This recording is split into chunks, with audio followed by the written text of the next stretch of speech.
My sole purpose is the one the divine entrusted to me. Today's reflection strengthens your resolve toward liberation. It whispers that no other role exists for you beyond this. Both truths are vital for unwavering dedication. True freedom can't reign as your singular aim if you cling to rival pursuits. Embracing it fully unfolds in 2 steps. First, claiming freedom as your purpose, then casting off the tangled ambitions you've spun for yourself. This is the only path to stand among the world's light bearers. It's the only way to declare with conviction, my sole purpose is the one the divine gave me, and feel its weight. It's the only road to a quiet heart. For today and the days ahead, carve out 10 to 15 minutes for a deeper practice, a space to ponder and embrace what this truth truly means. It's your lifeline out of every storm you've imagined. It hands you the lantern to illuminate a peace you've shuttered away. It answers every question you've chased since the dawn of your days. Aim to anchor this practice at a steady hour each day, chosen ahead of time and honored as best you can. This rhythm shapes your hours, reserving a moment for the divine amid the fleeting distractions you chase. It's a thread in the long weave of training your mind, so the sacred current can flow through it toward the purpose you share. Begin this deeper stretch by breathing in today's truth. Close your eyes, let it settle within you once more, then observe the ripples crossing your thoughts. At first, don't strain to tether them to this purpose. Simply notice what drifts up to cloud it. Acknowledge each with a gentle nod, letting it go by saying to yourself, this ripple carries a dream that dims my true purpose. Soon, stray currents will thin. Linger a moment longer, seeking the faint whispers you missed, without forcing or fretting.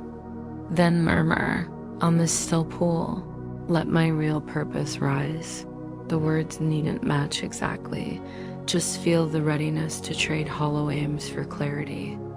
Finish by echoing today's truth, then dwell on its gravity, the ease it promises by untying your knots, and how fiercely you crave freedom despite your own tangled doubts.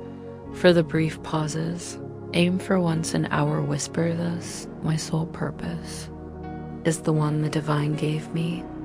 I seek no other, nor do I hold any other. Sometimes let your eyes drift shut, other times keep them open, gazing around. What you see now will transform when you fully embrace this truth. My joy and my purpose are woven together. You've likely caught the thread running through our recent musings. Fulfilling your role and finding joy are entwined. You might not yet see how, but it's more than a link, they're one. Their shapes differ, yet their essence aligns. A shadow self wages endless skirmishes with the sacred current over what your purpose is and what your joy should be. It's no duel though. The shadow flails. The sacred current simply knows. It holds your purpose. It knows it's your joy dot today. We'll sidestep this pointless fray and reach for what's real about your role. No quibbling over definitions, no spiraling into debates about joy's shape or path. We won't feed the shadow by heeding its jabs at truth. We'll just revel in uncovering what's true dot in today's deeper practice. Aim to see that your divine-given purpose and your joy aren't just tied, they're the same. The divine offers only joy, so your purpose must be joy, even if it wears a different mask.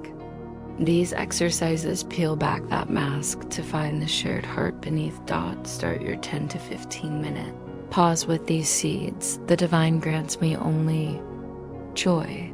It has set my purpose before me. Thus, my purpose must be joy.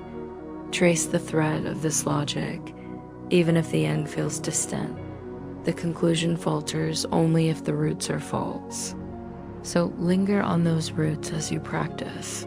First, the divine gives. Only joy. If that's untrue, you'd have to paint the divine as something it isn't. Love can't sow discord, and what isn't joy is discord. The divine can't offer what it doesn't hold or be what it isn't. Deny this, and you cast the divine. As a storm, that's the belief you cradle if you resist this root. Second, your purpose flows from the divine. Your mind splits in two, one half, a shadow's playground of mirages, the other, the sacred current's haven of truth. No other voices vie for you, only fear from the shadow or love from the current to soothe it. Your purpose comes from the divine's call, not the shadow's fleeting gifts. Can a mirage truly offer anything real? Ponder this in your longer pause. Reflect on how your purpose has morphed in your mind under the shadow's sway and the restless quests for freedom it spurred. Did they work? Did they spark joy? Did they bring calm? Be honest today. Weigh the fruits fairly. Was it ever wise to seek joy in the shadow's promises? Yet it's the only rival to the sacred current song. You'll heed either chaos or clarity. Choose as you mold the roots of our truth. We share this end, and no other, for the divine shares it too. Today's step is a leap toward seeing sameness as same, difference as distinct. Illusions cluster on one shore, truth rises on the other. Let's aim to know only truth holds. For the shorter beats, twice an hour, if you can try this. My joy and purpose are one. For the divine has given me both. It's a breath, a moment to roll these words through your mind as you speak them. Current of love shaped me like itself. Today's truth captures exactly what you are. It's why you're a beacon in the dark. It's why the divine named you a mender of the world. It's why the guide turns to you for renewal because of what you are. Today, we'll strain every fiber to touch this truth about you, to feel it fully, even for a fleeting second. In the deeper practice, dwell on your essence, its steady, unshiftable core. Begin by voicing this truth, then weave in a few kindred thoughts. Purity shaped me pure. Warmth shaped me warm. Age shaped me aiding. Wholeness shaped me whole. Any trait mirroring the divine's own nature fits. We're unraveling your shadowed sketch of the divine, replacing it with its own. You're part of how it sees itself. After threading these thoughts, let them fall away for a quiet breath. Then reach beyond your self-made veils to the truth within. If love shaped you like itself, that essence lives in you, waiting in your mind to be found. You might need to repeat today's truth to nudge distractions aside. If that's not enough, add more strands of your real nature. Maybe you'll slip past, through the silence, to a fierce glow where you know yourself as love's creation. Trust you'll draw this near today, whether it feels complete or not. Practice this truth as often as you can. It's a balm against the false masks crowding your mind. 4 or 5 times an hour or more, remind yourself, the current of love shaped me like itself. Hear the truth in this, not your lone echo, but the divine's call, stirring you to your origin and essence. It's truth's voice washing away the shadow's tailies with the simple reality of the divine's own. Love harbors no grudges. You, shaped by love like itself, can't clutch grudges and still know yourself. To grip one is to lose your essence. It's to shrink into a mere frame. It's to let the shadow steer, dooming that frame to fade. You might not yet see what grudges do. They sever you from your root, making you unlike it. You start to see the divine as the flawed shape you've become.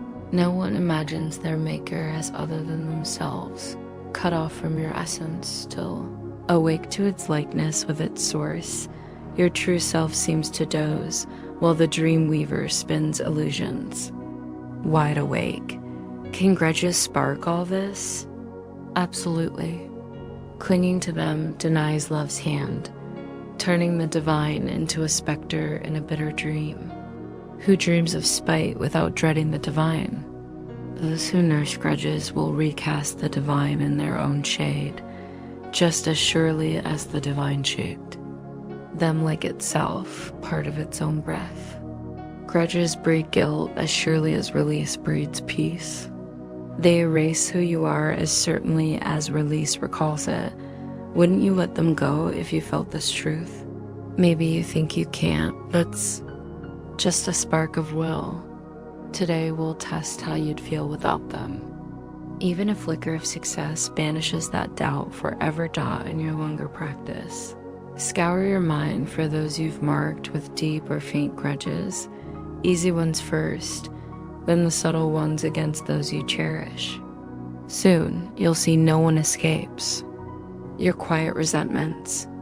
This has left you adrift, solitary in your own tale. Now, reframe them all as allies. Speak to each in turn. I'd see you as my kin, to recall you're part of me and find myself anew. Spend the rest imagining peace with. All cradled in a world that shields and cherishes you, a world you cherish back. Feel safety wrap you, lift you. Believe, if only for a heartbeat, that nothing can touch you. And with love harbors no grudges. Releasing them, I'll know I'm wholly safe. In brief pauses, whenever a grudge stirs toward anyone near or far, say, love harbors no grudges. Let me not turn from myself. And a few times an hour add, love harbors no grudges. I'd rise to myself, shedding all grudges, awakening in its flow.